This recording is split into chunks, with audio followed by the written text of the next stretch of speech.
Hello दोस्तों, कैसे हैं आप लोग। चलिए, तो सीआरपीसी में कहाँ तक हो गया था?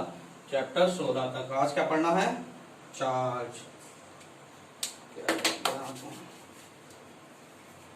हाँ जी, क्या पढ़ना है आज? चार्ज। आप लोग वीडियो देखे नहीं रहे हैं, ठीक है? सही से देखिए भाई। जब हम लेक्चर रिकॉर्ड कर रहे हैं तो आप लोग देख नहीं रहे हैं, जब मैं रिकॉर्ड नहीं कर पाता हूँ तो आप लोग कहते हैं सर वीडियो नहीं डाल रहे हैं। अगर देख रहे हैं तो कमेंट करके बताया करिए कि देख रहे हैं। चलिए, तो क्या पढ़ना है? चार्ज। चैप्टर का नाम है दी चार्ज। ठीक, देखिए चार्ज जो है ना, चार्ज पूरे सीआरपीसी में कहाँ कहाँ दिया हुआ है। एक तो पूरा चैप्टर है, चैप्टर 17, जो क्या बताता है? The charge. पूरा चार्ज चैप्टर ही है, ठीक है। उसके अलावा जो अदर प्रोविजंस हैं, जहाँ पे चार्ज की बात की गई है, कहाँ कहाँ की गई है बताइए। अदर प्रोविजंस जहाँ जहाँ चार्ज की बात की गई है, कौन कौन से हैं? सबसे पहले definition of charge, section 2B, definition of charge. ठीक, इसमें सिर्फ चार्ज के बारे में, इसमें डेफिनेशन ऑफ चार्ज है, इसमें चार्ज के बारे में डिटेल में बताया गया चैप्टर 17 में। ठीक, उसके अलावा कहाँ कहाँ है? फ्रेमिंग ऑफ चार्जेस और दिया होता है। कहाँ? वो ट्रायल के टाइम पे होता है, फ्रेमिंग ऑफ चार्जेस।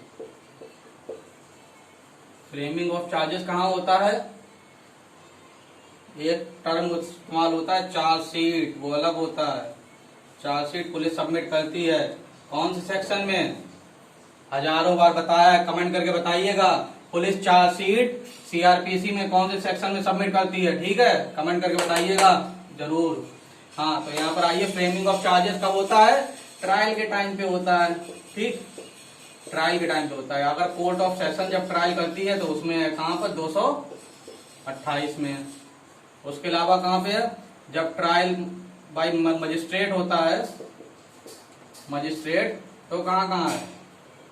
तो अगर समन केस है, समन केस है तो 251 में है।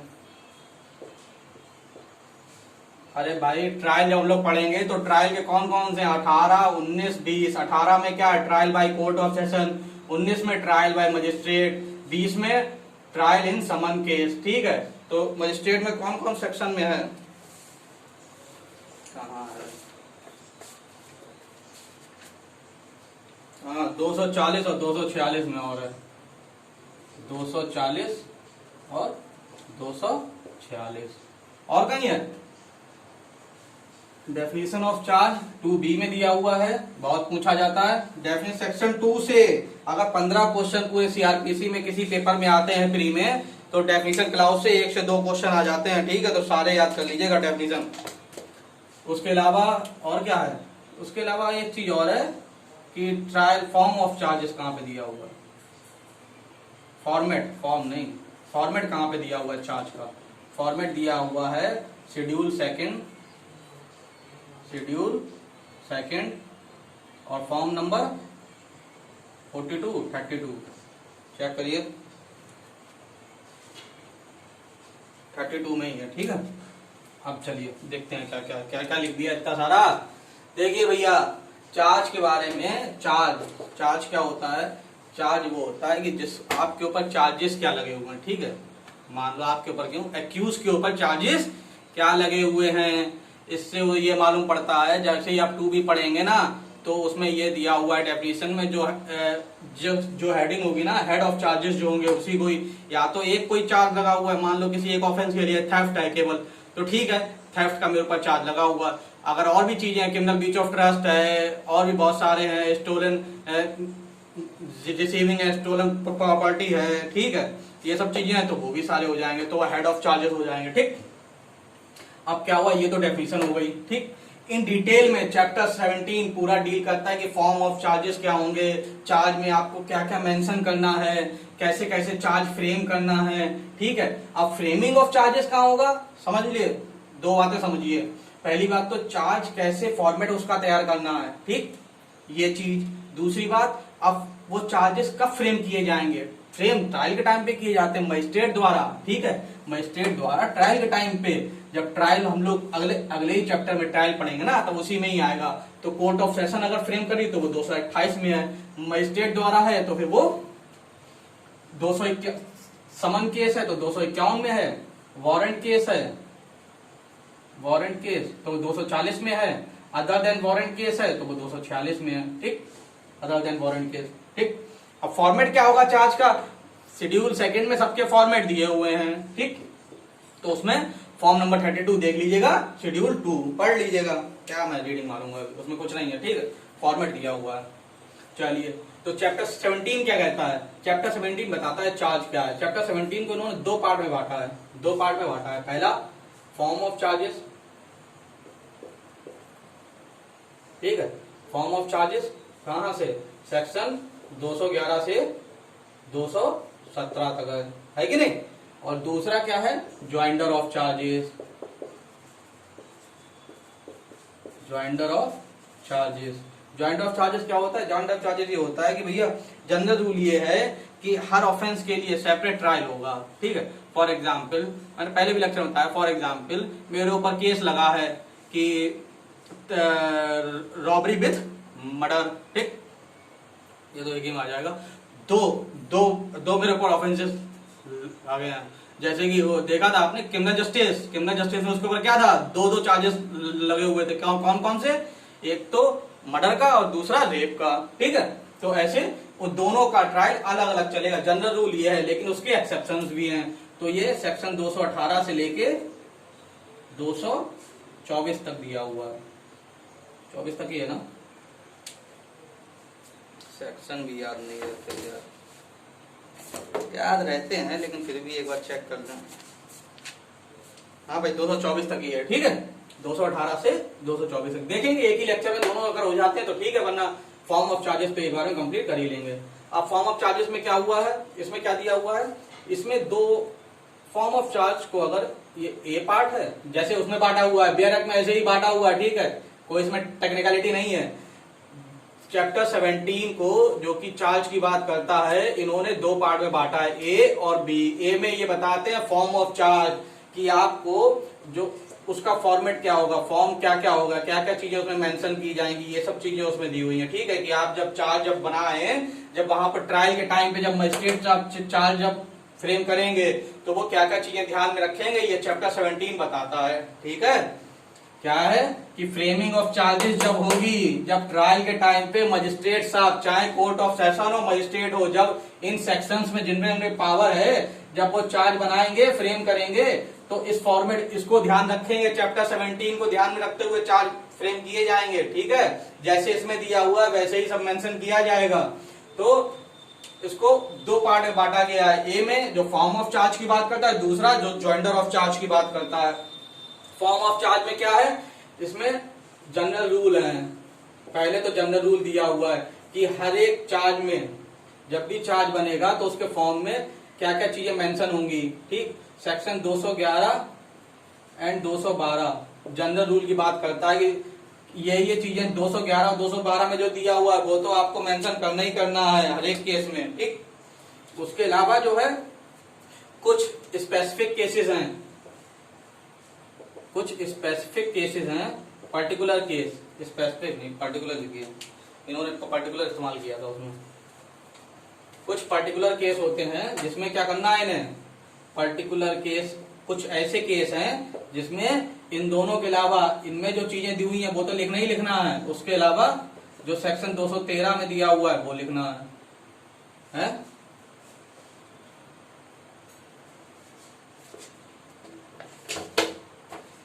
हाँ 213 में जो दिया हुआ है वो लिखना है, ठीक। अब क्या हुआ 214, एक 214 कुछ नहीं है, 214 बेकार है। 215 में ये बताया हुआ है कि एरर ऑफ चार्ज, अगर एरर होता है चार्ज फ्रेम करने में, कोई एरर आता है तो क्या होगा, ये 215 बताता है, ठीक।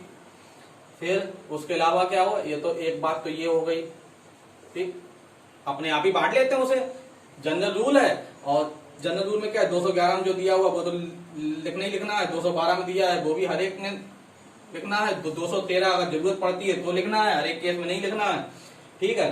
दूसरी बात इन्होंने बताई एरर ऑफ चार्जेस, कि अगर चार्ज फ्रेम करते समय कोई एरर हो जाता है तो क्या होगा, वो जजमेंट जो माना जाएगा वो माना जाएगा कि नहीं माना जाएगा, समझे कि नहीं, उसकी ऑथेंटिसिटी कुछ रहेगी कि नहीं रहेगी, तो वो एरर के बारे में इसमें बात करते हैं।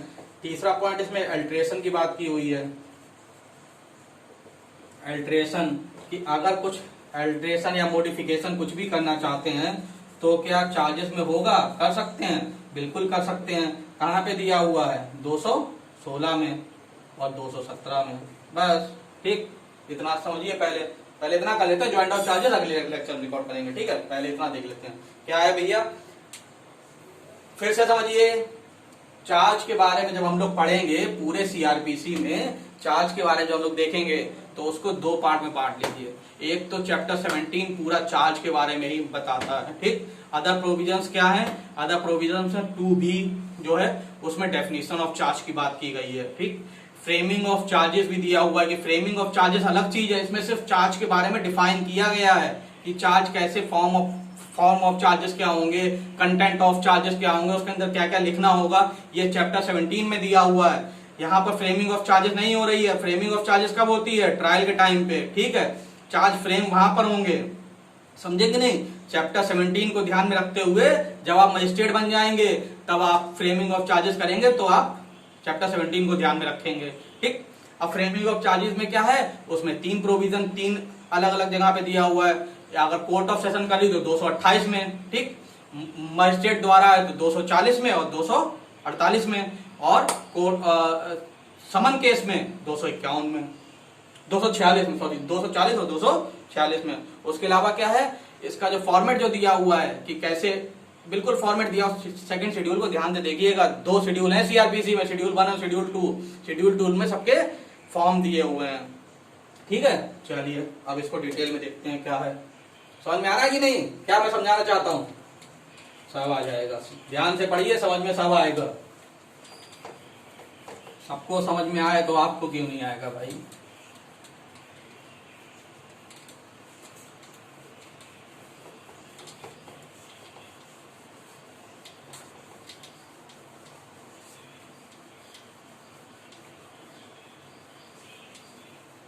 प्लेलिस्ट जरूर चेक किया करिए चैनल की, समझे कि नहीं, दूसरों के साथ भी शेयर किया करिए, दूसरों के साथ शेयर करेंगे वो आपको दुआएं देगा भाई, समझे कि नहीं। जज बनने का एक कॉन्सेप्ट ये भी है, मतलब एक फंडामेंटल रूल है जज बनने का कि निस्वार्थ सेवा, समझे कि नहीं, कि आप जो है, कहने का मतलब है कि छोड़ो वो सब चीजें, ज्यादा उसमें चक्कर नहीं डालना है, लोग ये सोचेंगे ज्यादा पब्लिसिटी के लिए बोल रहे हैं। चलिए कहाँ है, चैप्टर 17 चार्जेस की बात कर रहे हैं, सेक्शन 211 से 224, ठीक। मार्कर नहीं चल रहा आज, कहाँ गया दूसरा। हम लोग ए पार्ट करने वाले हैं, पार्ट ए कहां से कहां तक है, क्या है हेडिंग भाई, form of charges, form of charges कहां से कहां तक है, सेक्शन 211 से 217, ठीक। फॉर्म ऑफ चार्जेस सबसे पहले जनरल रूल जो है, चलिए लिख भी देते हैं, जनरल रूल के 2 सेक्शन हैं, जनरल रूल के 2 सेक्शन है। पहला सेक्शन 211 जो क्या बताता है, कंटेंट,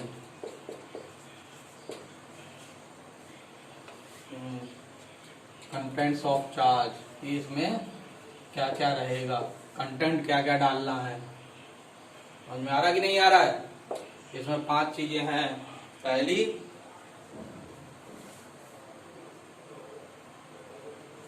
सबसे पहले हर चार्ज में आपको ऑफेंस लिखना होगा कि किस ऑफेंस के लिए वो चार्ज किया गया है।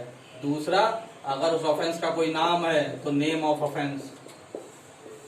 अरे भैया चार्ज में क्या लिखो, ऑफेंस ही तो लिखोगे, इसमें 5 चीजें दी हुई है कि कंटेंट ऑफ चार्ज, चार्ज में क्या क्या कंटेंट डालने जरूरी है। सबसे पहले ऑफेंस का नाम कि क्या ऑफेंस, नहीं, सबसे पहले ऑफेंस उसमें लिखा जाएगा। दूसरी बात, अगर उस ऑफेंस का कोई नेम है तो नेम ऑफ द ऑफेंस लिखा जाएगा। तीसरी बात, अगर नेम नहीं है तो डेफिनेशन उसकी जो हो, अभी सब समझा दूंगा। इसमें बहुत सारे सिर्फ चार्ज में ही इलस्ट्रेशन दिए हुए हैं, और चार्ज जो है प्री पॉइंट ऑफ व्यू से इम्पोर्टेंट है ही, मेंस के हिसाब से वेरी इंपॉर्टेंट है। चार्ज से बहुत क्वेश्चन आते हैं। 2018 में यूपी जुडिशरी में भी आया था, बिहार में भी काफी इसमें मेंस से चार्ज तो पूछा ही जाता है। ठीक है, अगर इम्पोर्टेंट मेंस के हिसाब से अगर इम्पोर्टेंट टॉपिक में रखेंगे तो चार्ज वेरी इंपॉर्टेंट है मेंस पॉइंट ऑफ व्यू से। इससे लॉन्ग आंसर आता है। समझिए, सबसे पहले क्या लिखेंगे चार्ज में, कंटेंट क्या क्या रहेगा, ऑफेंस लिखेंगे। अगर ऑफेंस का कोई नाम है, फॉर एग्जाम्पल थेफ्ट है, ठीक है, तो थेफ्ट लिख दिया कि भैया उसने थेफ्ट किया है। या मर्डर है तो मर्डर एक स्पेसिफिक नेम है ना, लिख दिया। अगर मान लो कि कोई नाम नहीं है उस ऑफेंस का, तो उसकी पूरी डेफिनेशन ऑफ ऑफेंस लिख दें, जो उसकी आईपीसी पूरी डेफिनेशन दी हो वो लिख दो। चौथा क्या कहता है, हाँ, उसके लॉ एंड सेक्शन, लॉ क्या है और कौन से सेक्शन में डील होता है। फॉर एग्जाम्पल मर्डर है तो मर्डर के केस में मर्डर तो लिखेंगे ही लिखेंगे, उसके साथ साथ लिख देंगे कि 299 या 300, ठीक, जो भी कुछ है। और मान लो पांचवा क्या है, पांचवा आपको इलस्ट्रेशन से समझाऊंगा, रुकिए अभी। छठा लिख लीजिए। छठे में प्रीवियस कन्विक्शन अगर है, प्रीवियस कन्विक्शन अगर है तो वो मेंशन कर देंगे, ठीक। अगर वो पीरियड जिस एक्यूज के जिसके खिलाफ चार्ज फ्रेम हो रहे हैं, अगर वो प्रीवियसली भी कन्विक्टेड है, उससे पहले भी उसने कोई कन्विक्शन हुआ है, तो उसका प्रीवियस कन्विक्शन भी लिखेंगे। क्योंकि बहुत सारे ऑफेंसेस ऐसे हैं जिसमें अगर प्रीवियसली आप कन्विक्टेड हो तो दोबारा में आपकी वो पनिशमेंट जो है वो बढ़ जाती है। इसलिए प्रीवियस कन्विक्शन स्टार्टिंग में कोशिश करें स्टार्टिंग में ही लिखते हैं, लेकिन अगर स्टार्टिंग में नहीं लिख पा रहे हैं तो कोई बात नहीं, एनी टाइम कभी भी वो प्रीवियस कन्विक्शन की बात लिख सकते हैं, ठीक, मेंशन कर सकते हैं चार्जेस में। चलो पांचवा रह गया, पांचवा क्या बोलता है, चलिए पढ़ लेते हैं फिर एक साथ समझाते हैं। हाँ जी, क्या है भाई, देख तो लिया ही आपने कि चैप्टर 17 है, चार्ज की बात कर रहे हैं, 2 पार्ट में बटा हुआ है, ए में बी में। ए जो है 211 217 तक है, उसमें हम लोग 211 पढ़ रहे हैं। 211 और 212 जनरल रूल है कि ये मेंशन करने ही करने हैं। तो क्या है भाई, 211 बोलता है content of charges. Content of charges क्या है कि every charge under this code shall state the offence with which the accuse is charge. क्या करना है, सबसे पहले ऑफेंस लिखना है कि एक्यूज को कौन से ऑफेंस के लिए चार्ज किया जा रहा है। दूसरा, if the law which create the offence give it any specific name, अगर कोई स्पेसिफिक नेम दिया हुआ है तो वो नेम लिखो। तीसरी बात, if the law which create the offence does not give any specific name, अगर स्पेसिफिक नेम नहीं दिया है कोई बात नहीं, तो डेफिनेशन ऑफ द ऑफेंस दिया है, डेफिनेशन ऑफ द ऑफेंस लिख दो, है कि नहीं। देखिए ये डेफिनेशन ऑफ द ऑफेंस है 3 के साथ अब इलस्ट्रेशन ये वाला देखिए, डी देखिए क्या ये बोलना चाह रहा है। A is charge under section 184, रुक जा भाई, हाँ, A is charge under section, इसका इलस्ट्रेशन सी देखिए, इलस्ट्रेशन सी नहीं, इलस्ट्रेशन डी देखिए। A is charge under section 184 of the IPC with intentionally obstructing a sale of property offered for sale by lawful authority of a public servant. The charge should be in those words, ठीक है। अब section 184 में जो है वो किसी एक नाम से कोई ऑफेंस नहीं दिया हुआ है, वो पूरी डेफिनेशन दी हुई है, तो आप कंटेंट ऑफ चार्ज की पूरी डेफिनेशन लिख दें, ठीक, समझ में आएगी नहीं, पूरी डेफिनेशन लिखें और अंडर सेक्शन 184 बस, क्योंकि सेक्शन भी लिखना है हमको। ये कौन सा बोलता है, ये इलस्ट्रेशन, ये इसका जो सब सेक्शन 4 है वही बोलता है कि साथ में सेक्शन भी लिखना है कि नहीं। चलिए, और नेम ऑफ ऑफेंस वाले में इलस्ट्रेशन आप लिख लीजिए, इसके आगे लिख लीजिएगा, ठीक है। जो 211 सब सेक्शन 3 है उसे लिख लीजिए रीड विद इलस्ट्रेशन डी। इसको समझने के लिए इलस्ट्रेशन डी पढ़ लेंगे, समझ में आ जाएगा तुरंत। और 4 देखिए, the law and section of the law against which the offence is said to be has been committed shall be mentioned in the charge. अब ये देखिए, ये इलस्ट्रेशन बी देखिए इसका, इलस्ट्रेशन बी, हाँ इलस्ट्रेशन बी में क्या लिखा है, A is charge under section 326 of the IPC with voluntary causing grievous hurt to be by means of instrument for shooting. नहीं, इलस्ट्रेशन बी नहीं आएगा इसमें। अरे यार 4 के लिए इलस्ट्रेशन जरूरत क्या है, सीधी बात बोल रहा है ना कि जिस ऑफेंस की बात कर रहे हो उसका सेक्शन भी लिख दो, जो भी कोई लॉ है तो सेक्शन लिख देना, क्या दिक्कत है उसमें। ये भी जानते हैं कि इतने आसान के लिए इलस्ट्रेशन देने की जरूरत थोड़े है। चलिए 5वां क्या बोलता है, the fact that the charge is made is equivalent to a statement that every legal condition required by law to constitute the offence charge under fulfil in the particular case. अब ये बोलता है इलस्ट्रेशन 5 जो हम लोग ने यहाँ पर रोक दिया है, वो क्या बोलता है, वो ये बोलता है कि एक बार अगर चार्ज में ही लिख दिया ना कि भाई तुम मर्डर के लिए लायबल हो, अगर चार्ज में लिख दिया तो कि आपको 230 मतलब 299 या 300 में आपको जो है आपके जो है मर्डर के चार्जेस हैं आपके ऊपर, ठीक। तो इसका मतलब यही होगा कि आप जो है जनरल एक्सेप्शन में नहीं आते, आप जो है और कोई एक्सेप्शन है उसमें फॉल नहीं होते, या आप culpable homicide not amounting to murder जो कि 300 के एक्सेप्शन है उनमें फॉल नहीं होते, है कि नहीं। इसका सीधा मतलब ये होगा, कहने का मतलब है कि अगर आपके ऊपर कोई चार्ज लग रहा है तो इसका मतलब ये है कि आप उसमें लायबल हो रहे हैं ना, आप किसी और एक्सेप्शन में नहीं आ रहे हैं। समझ में आ रही कि नहीं। आप इलस्ट्रेशन ए देखिए, इसके लिए इलस्ट्रेशन ए पढ़िए ध्यान से, थोड़ा सा दिमाग खोल के पढ़ना पड़ेगा।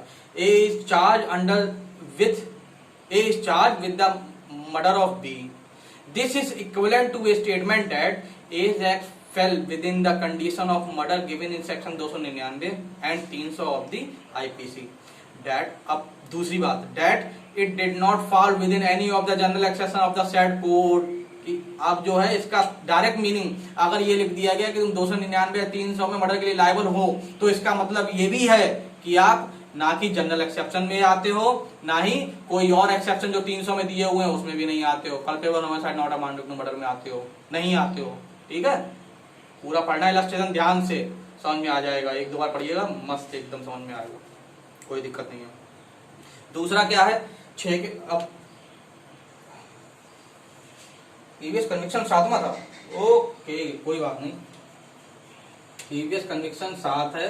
छठा क्या बोलता है कि चार्ज किस में लिखे जाएंगे, जो भी कोई लैंग्वेज ऑफ कोर्ट होगी। लैंग्वेज ऑफ कोर्ट क्या होगी, कहां पे दिया हुआ है, सेक्शन 372 में, 272 में,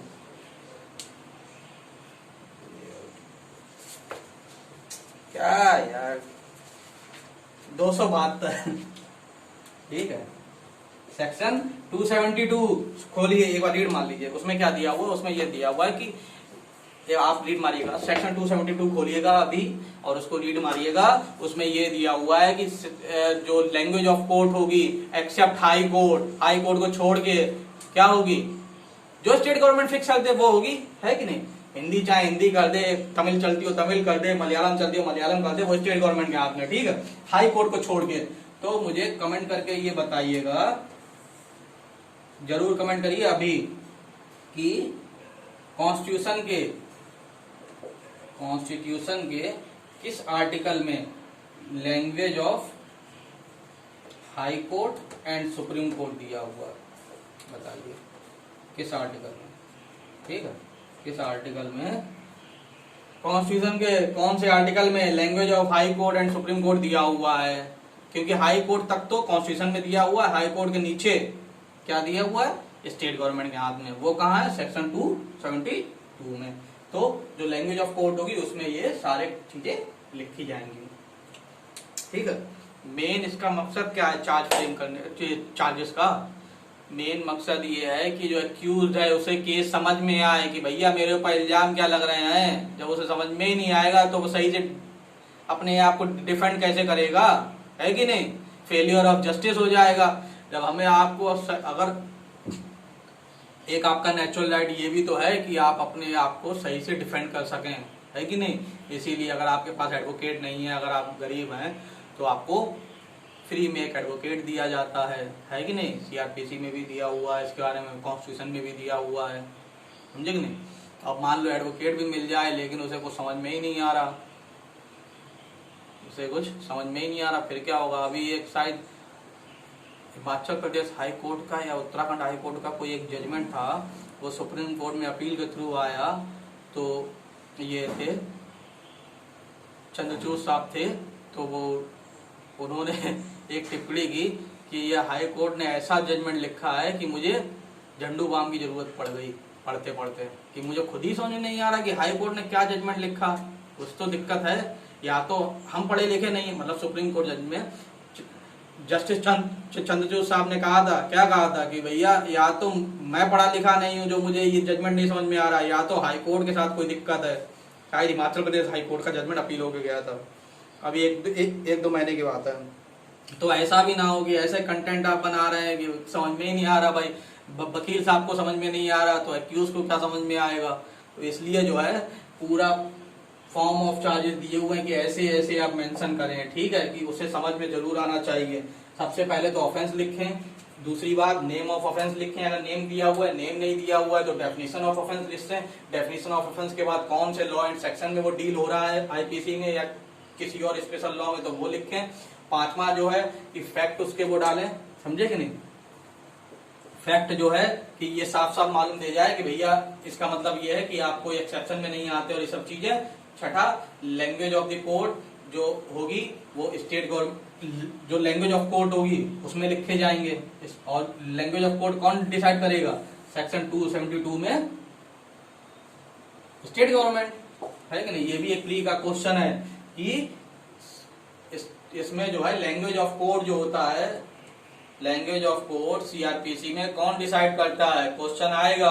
क्या क्या उसमें ऑप्शन होंगे, high court, court of session, state government, central government. आपको क्या टिक मारना है, स्टेट गवर्नमेंट। और सातवां प्रीवियस कन्विक्शन, या तो जब चार्ज जब फ्रेम किया जा रहा है उसी समय लिख दें, या तो कभी भी एनी टाइम आप मेंशन कर सकते हैं प्रीवियस कन्विक्शन के बारे में, ठीक है। चलिए बता ही देता हूँ, ये 348 में दिया हुआ है, ठीक है, लेकिन आप लोग को कमेंट करना है, जिसे कमेंट नहीं करना हो तो वो नहीं करेगा, तो फालतू में जिसको नहीं पता है वो बेचारा ढूंढेगा कैसे।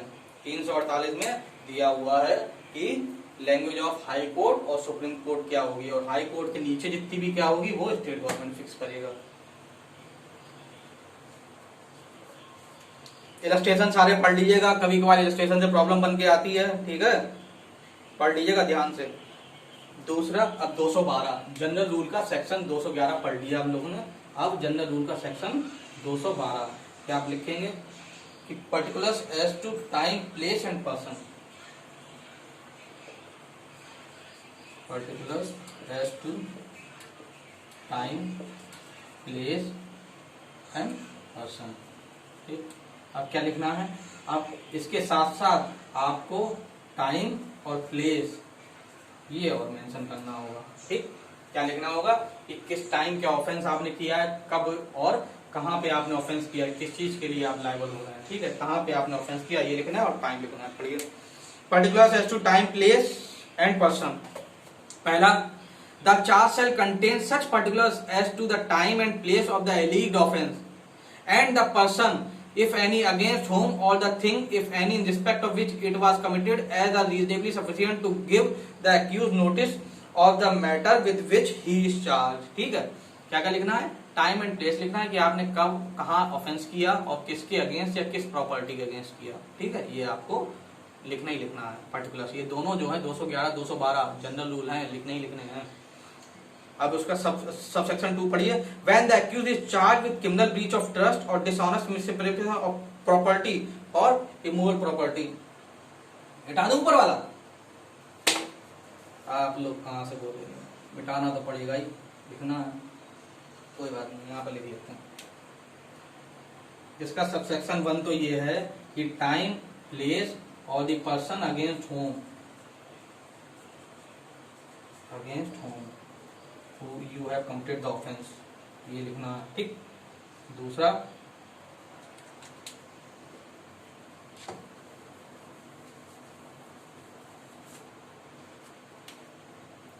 दूसरा क्या लिखना है, देखो अगर सीबीटी है, आपने क्रिमिनल ब्रीच ऑफ ट्रस्ट किया है, ठीक है, या misappropriation of property, miss appropriation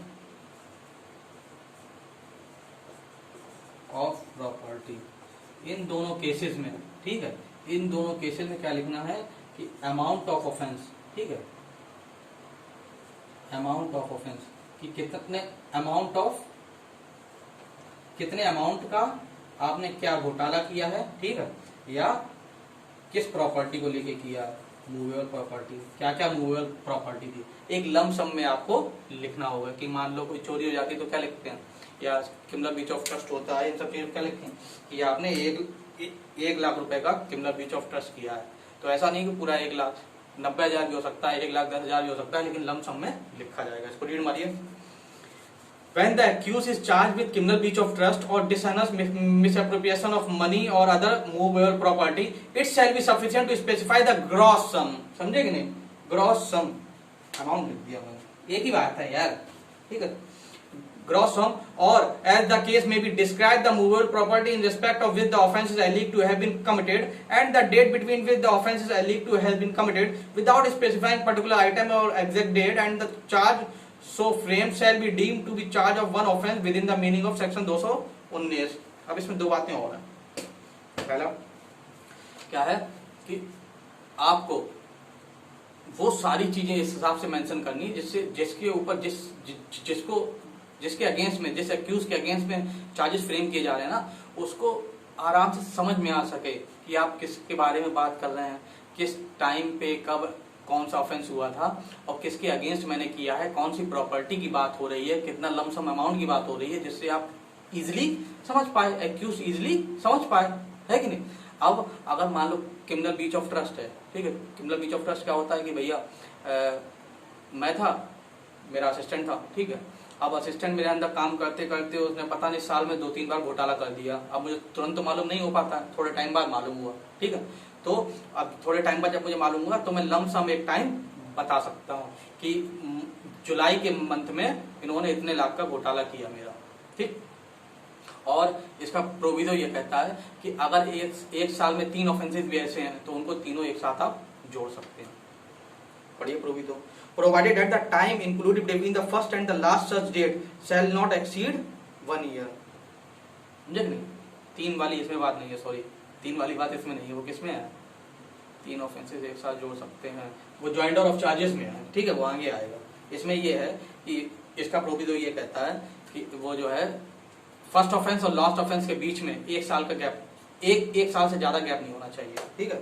क्या है, provided that the time included between the first and last of such date shall not exceed 1 year.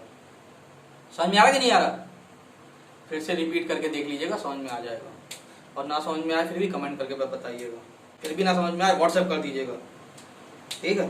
When manner of committing offences must be stated। अब क्या है 213, ये दोनों general rule हैं, कौन कौन से, 211, 212, इन दोनों की बातें हर एक चार्ज में लिखनी है, ठीक है।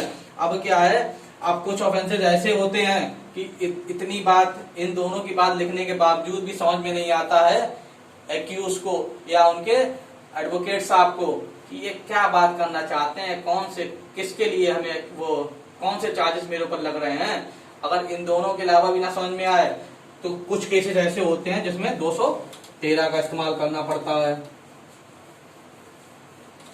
कुछ पर्टिकुलर केसेस ऐसे हैं जिसमें 213 का इस्तेमाल करना पड़ता है। क्या बोलता है भैया, तो अभी बताते हैं।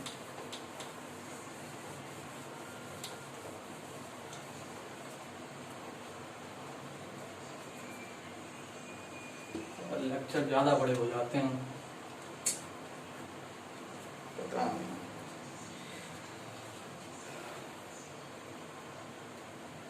सेक्शन 213 कब इस्तेमाल करना होता है, कुछ पर्टिकुलर केसेस में, ठीक, हम हर जगह नहीं, कुछ ही पर्टिकुलर केसेस में। क्या लिखना होता है, manner of committing offences, committing offence. बिना मैनर बताए अगला बंदा एक्यूज जो है वो समझ नहीं पाता। When manner of committing offense must be stated, कब जरूरत पड़ती है, इसका इलस्ट्रेशन पढ़ लीजिएगा, सब समझ में आ जाएगा। इलस्ट्रेशन क्या बोलता है कि अगर कोई ऐसा ऑफेंस है, ठीक है, मान लो फॉर एग्जाम्पल मर्डर है, क्या मर्डर के केस में मुझे मर्डर के केस में जब चार्ज फ्रेम किए जाएंगे, जब चार्ज उसके बनाया जाएगा, तो क्या उसमें ये बताना जरूरी होगा कि कैसे उसने किया है। मैनर ऑफ कमिटिंग ऑफेंसेस, किस ऑफेंसेस में बताने की जरूरत है, उस ऑफेंसेस में बताने की जरूरत होती है जिसका मैनर बिना बताए एक्यूज समझ नहीं सकता। तो कौन कौन से ऑफेंसेस हैं, ये हमें इलस्ट्रेशन से समझ में आता है, इसमें इलस्ट्रेशन दिए हुए हैं। मर्डर के केस में क्या बताने की जरूरत है उसने कैसे मर्डर किया, नहीं, ठीक है। मान लो थेफ्ट करता है, थेफ्ट के केस में बताने की जरूरत है उसने कैसे किया, नहीं। अब तो कौन से केसेस में है, मान लो चीटिंग कर रहा है, ठीक है, चीटिंग के केस में उसे समझ में नहीं आ रहा, मान लो पार्टी ए थी, पार्टी बी थी, दोनों बिजनेसमैन थे, ठीक, बिजनेसमैन थे दोनों। अब क्या होता था, पूरे एक साल में 50 बार ट्रांजैक्शन हुए दोनों के बीच में, 50 बार ट्रांजैक्शन हुए। अब भाई ए ने बी के ऊपर केस किया कि तुमने मेरे ऊपर चीटिंग की है, 1 लाख रुपए की चीटिंग की है। अब वो कह रहा है यार मेरा समझ नहीं आ रहा कि कब चीटिंग हुई, हमने तो यार 50 ट्रांजैक्शन हुए, कौन से ट्रांजैक्शन में चीटिंग की बात कर रहे हो। तो उन्हें मैनर ऑफ ऑफेंस बताने की जरूरत, मैनर ऑफ कमिटिंग ऑफेंस बताने की जरूरत पड़ेगी अगर ये ए बी के खिलाफ केस करने जाएंगे तो, ठीक है, कि वो समझ ही नहीं पाएगा, दोनों बिजनेस में बहुत सारे ट्रांजैक्शन होते हैं। चलिए रस्से से पढ़िए, अपनी ओर से क्या बताएं, सेक्शन 213 पढ़ लीजिएगा, समझ में आ जाएगा। पहले रस्से पढ़िए। A is accused of theft, theft का केस है, तो थेफ्ट के केस में क्या बताने की जरूरत है, the charge need not set out the manner, नहीं जब बताने की जरूरत है, ठीक है। A is accused of cheating B at a given time and place. The charge must be set out the manner in which A cheated B. समझे कि नहीं, चीटिंग का केस है, मैनर पे बताना पड़ेगा कैसे A ने B के साथ चीटिंग की, ठीक है। A is accused of giving false evidence, अगर false evidence का केस है तो बताने की जरूरत है, ठीक है। अब हमने तो दिया था बहुत सारे एविडेंस, उसमें कौन से तुम एविडेंस की बात कर रहे हो, फॉल्स एविडेंस है कि नहीं, तो आपको बताना पड़ेगा कैसे, समझे कि नहीं। A is accused of obstructing B, a public servant, अगर मैं किसी पब्लिक सर्वेंट को उसके काम करने से रोक रहा हूँ, ऑब्स्ट्रक्ट कर रहा हूँ, तो अगर उसके मेरे पर केस करना चाहता है तो उसे मैंने बताना पड़ेगा कैसे मैंने उसे रोका, समझे कि नहीं, कैसे मैं ऑब्स्ट्रक्ट कर रहा हूँ। अब मान लो मैं स्मूथली बात कर रहा हूँ, जैसे वो डीएम साहब थे, अभी कहाँ के थे, आसाम त्रिपुरा कहीं के डीएम साहब थे, वो वाला जो वीडियो वायरल हुई थी कि वहां पे जाके कहाँ पे शादी में जाके वो सबके थप्पड़ मार रहे थे, भगा रहे थे सबको, कोई भी उनसे बात करने आ रहा है तो सबसे कह रहे थे, पुलिस वाले कह रहे थे इसे अरेस्ट करो, इसे अरेस्ट करो, ये ऑब्स्ट्रक्ट कर रहा है, जो कानूनी कार्रवाई है उसे होने से रोक रहा है। तो ऐसे कहने से थोड़े हो जाता है, समझे कि नहीं। अगर कोई आके स्मूथली आपसे पूछ रहा है, कोई बात कर रहा है, तो क्या पुलिस ऑफिसर क्या ये बोल सकता है कि वो ऑब्स्ट्रक्ट कर रहे हैं, नहीं, बताइए कैसे मैंने ऑब्स्ट्रक्ट किया, आपको सीधी बात पूछने में भी ऑब्स्ट्रक्ट होना है, समझे कि नहीं। अगला, A is accused of murder of B, murder case में क्या मैनर बताना जरूरी है, नहीं। A is accused of disobeying a direction of law, बताना जरूरी है, हाँ। डिसओबीडियंस और ऑब्स्ट्रक्टिंग, इन सबके केस में बताना जरूरी है, ठीक है। चलिए, words in charge taken in sense of law under which the offence is punishable, words in charge taken in sense of law under which the offence is, 214 ये कहता है कि भैया जिस ऑफेंस की बात कर रहे हैं तो उनको बिल्कुल वैसे ही लिया जाएगा जैसे उनकी पनिशमेंट में दिया हुआ है। फॉर एग्जाम्पल मर्डर है तो हम उसी मर्डर की बात कर रहे हैं जिसकी पनिशमेंट 302 में दी हुई है, समझे कि नहीं। तो उसके लिए कोई और आप कुछ और ना माने उसे, आप मान भी नहीं सकते, पर वो तो अंडरस्टूड था, लेकिन फिर भी उन्होंने एक स्पेसिफिक सेक्शन दे दिया 214, ठीक है। अब अफेक्ट ऑफ एरर क्या कहता है, अफेक्ट ऑफ एरर ये बोलता है, देखो 215 देख ही लिया, सेक्शन 214 देख ही लिया, 215 डायरेक्ट पूछ दिया जाता है कि अफेक्ट ऑफ एरर कहाँ पे दिया हुआ, प्री में, ठीक है। अफेक्ट ऑफ एरर, इसके साथ साथ एक सेक्शन और लिख लीजिएगा, रीड विद 464, ठीक है। 464 के बारे में भी अफेक्ट ऑफ एरर की बात की गई है कि अफेक्ट ऑफ एरर सिर्फ अफेक्ट ऑफ कि किसी चार्जेस में अगर कोई एरर है तो उसके ग्राउंड पे अगर दो चीजें, जब तक एक्यूज जो है वो मिसलीड ना हो रहा हो या फेलियर ऑफ जस्टिस ना हो रहा हो, क्या है, देखो इफेक्ट ऑफ एरर क्या होगा, अगर मान लो इतने सारे प्रोविजन दिए हुए हैं कि चार्ज का जो है, चार्जेस में क्या क्या हम लोग को ध्यान रखना है कि ये सारे लिखेंगे, फिर उसके अलावा उसके बाद भी अगर जज साहब से कोई गलती हो जाती है, वो कुछ चीजें इंपॉर्टेंट चीज नहीं लिखते हैं, ठीक है, तो उसका इफेक्ट क्या होगा, क्या जो पूरा ट्रायल है वो पूरा विटिएट हो जाएगा, विटिएट का मतलब क्या, पूरा वो बेकार मान लिया जाएगा, है क्या, उससे जो ट्रायल के बाद जो जजमेंट पास हुआ है उसकी कोई वैल्यू रहेगी कि नहीं रहेगी, क्यों, क्योंकि आपने तो स्टार्टिंग में ही चार्जेस में ही गलती कर दी है कि नहीं। तो ये 215 ये बताता है कि देखो कोई भी गलती हो जाए उससे कोई बात नहीं है, क्या नहीं होना चाहिए, एक्यूज जो है वो मिसलीड नहीं होना चाहिए। मिसलीड का मतलब है कि चार्जेस कुछ और लगे, उसे समझ में कुछ और आया, इतनी गलती ना हो जाए कि चार्ज मेरे ऊपर कुछ और लग रहे हैं, समझे कि नहीं, और समझ में कुछ और रहा हूं, या फेल्यूर ऑफ जस्टिस ना हो। अगर ये दोनों चीजें नहीं हो रही हैं तो नो इफेक्ट, कोई इफेक्ट नहीं होगा, गलती हो जाए कोई दिक्कत नहीं। क्या नहीं होना चाहिए, समझ में आई बात ही नहीं, ये क्या बोलता है, क्योंकि भैया फंडामेंटल्स जो नेचुरल लॉ जो है डायरेक्ट उनका वॉयलेशन हो जाएगा। अगर मुझे मेरे ऊपर जो चार्जेस लगे हुए हैं वो इस हिसाब से लगाए गए कि मुझे डिफेंस कुछ और लेना था, मैं ले कुछ और रहा हूं, क्यों, आपने गलती कर दी, आपने सही से चार्ज फ्रेम ही नहीं किए, है कि नहीं, उसकी वजह से क्या हुआ, मैं मिसलीड हो गया, जाना किसी और डायरेक्शन में था, मैं चला कोई कहीं और गया, तो इसका मतलब क्या हुआ, मैं सही से अपना डिफेंस नहीं कर पाया। क्यों नहीं कर पाया, क्योंकि आपने एरर कर दिया, किसमें, चार्जेस में। अगर आप एरर ना करते तो मैं सही समझता तो मैं सही से अपने आप को डिफेंड करता, सही से डिफेंड करता तो मैं अपने आप को बचा लेता, है कि नहीं। तो इफेक्ट ऑफ एरर तो बहुत हैवी होना चाहिए, लेकिन दो चीजें हैं, अगर आप मिसलीड नहीं हो रहे उससे, उन्होंने मुझसे कहा कि आप जो है कल भी बोलूंगा साइड के लिए लायबल हो रहे हैं, तो मैं समझ गया कि ये मर्डर की बात कर रहे हैं, ठीक है, तो मैं मिसलीड नहीं हुआ, है कि नहीं, तो मैं मिसलीड नहीं हुआ। अगर मैं मिसलीड नहीं हुआ तो मैंने अपने आप को सही से डिफेंस किया, तो फेल्यूर ऑफ जस्टिस नहीं है, ठीक है, तो उसमें कोई इफेक्ट नहीं है एरर का, हो जाने दो एरर, है कि नहीं। अगर एरर से कोई भी एक्यूज जो है मिसलीड नहीं हो रहा है तो फिर उसका कोई इफेक्ट नहीं है, ठीक है, जजमेंट सही माना जाएगा। समझ आई बात आदमी। और 464 भी यही बोलता है, ठीक है, देख लीजिएगा रीड मार के। इसका जो है इलस्ट्रेशन डी और ई, इलस्ट्रेशन सारे पढ़ लीजिएगा, कहानी ही तो है, जो बात मैं बोल रहा हूँ वही इलस्ट्रेशन और डिटेल में बता रहा है, उसको पढ़ लीजिएगा। पूरे सीआरपीसी में इसी में इलस्ट्रेशन है, समझे नहीं, एविडेंस तो है नहीं कि हर जगह हर सेक्शन में इलस्ट्रेशन हो, पढ़ लीजिएगा, समझ में आ जाएंगे। बस डी और ई को, इलस्ट्रेशन डी और इलस्ट्रेशन ई को ध्यान से पढ़ लीजिएगा, ये प्रॉब्लम में पूछे जाते हैं। इलस्ट्रेशन को समझाने वाली बात नहीं है, प्रॉब्लम भी दी हुई है और उसका सोल्यूशन भी वहीं पर दिया हुआ है, ठीक है, तो रीड मारने से कुछ नहीं होगा। अब क्या है, कोर्ट में एल्टर चार्जेस 216, इसको 3 पार्ट में बांटा था हम लोगों ने, 3 पार्ट में बांटा था कि नहीं, जनरल रूल, ठीक है, जनरल रूल में पर्टिकुलर केसेस भी डाले थे, उसके बाद में इफेक्ट ऑफ एरर डाला था, और तीसरा क्या है, अल्टरेशन ऑफ, कि क्या एक बार चार्ज फ्रेम हो गए तो उसमें अल्टरेशन हो सकता है, बिल्कुल हो सकता है। अल्टरेशन कौन कर सकता है, एनी कोर्ट, एनी कोर्ट का मतलब क्या है, चाहे ओरिजिनल कोर्ट हो जहां पे ट्रायल चल रहा है, या अपलेट कोर्ट हो, कोई भी हो, सब कर सकते हैं।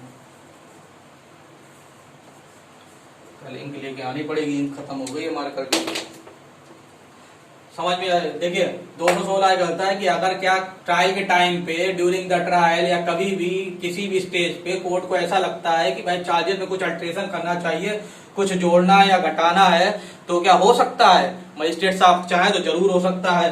कौन सी कोर्ट, कोर्ट चाहे तो जरूर हो सकता है, कौन सी कोर्ट, चाहे ओरिजिनल कोर्ट हो चाहे अपलेट कोर्ट हो, कोई भी कोर्ट कर सकती है। बस कुछ चीजों का ध्यान देना पड़ेगा। क्या, पहली बात कि अगर चार्जेस से, जब वो अल्टरेशन ऑफ चार्जेस कर रहे हो, तो अगर केस में बहुत ज्यादा चेंजेस हो जाते हैं, ठीक है, कि मान लो केस चल रहा था नॉर्मली थेफ्ट का, पता चला वो तो रॉबरी है, चेंज ही हो गया, समझे कि नहीं, मजिस्ट्रेट साहब ही चेंज हो जाएंगे, कोर्ट ऑफ सेशन में केस चला जाएगा, तो उसमें वो जो है ट्रायल पूरा जो अभी तक हुआ है उसको खत्म कर दिया जाएगा और फ्रेश ट्रायल चालू होगा, ठीक है। अगर अल्ट्रेशन ऑफ चार्जेस से बहुत सारी चीजें चेंज हो जाती हैं, अगर पूरा केस ही चेंज हो जाता है तो जो स्टार्टिंग से जो ट्रायल चला था उसको खत्म कर दिया जाएगा, नया ट्रायल फ्रेश ट्रायल चालू होगा, ठीक है।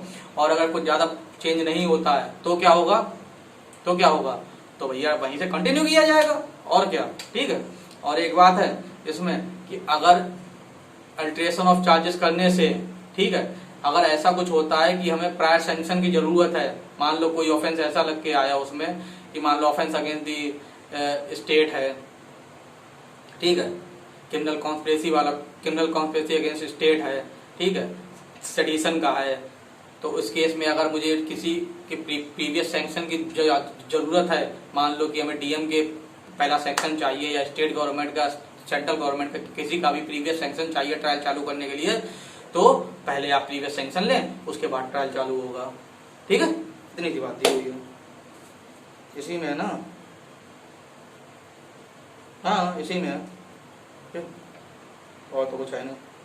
हाँ, दूसरा ये और बोलता था कि एवरी सच अल्ट्रेशन और एडिशन, कुछ भी चेंज होना या कुछ भी ऐड उसमें कर रहे हैं तो वो एक्यूज के सामने फिर से रीड मारा जाएगा, है कि नहीं।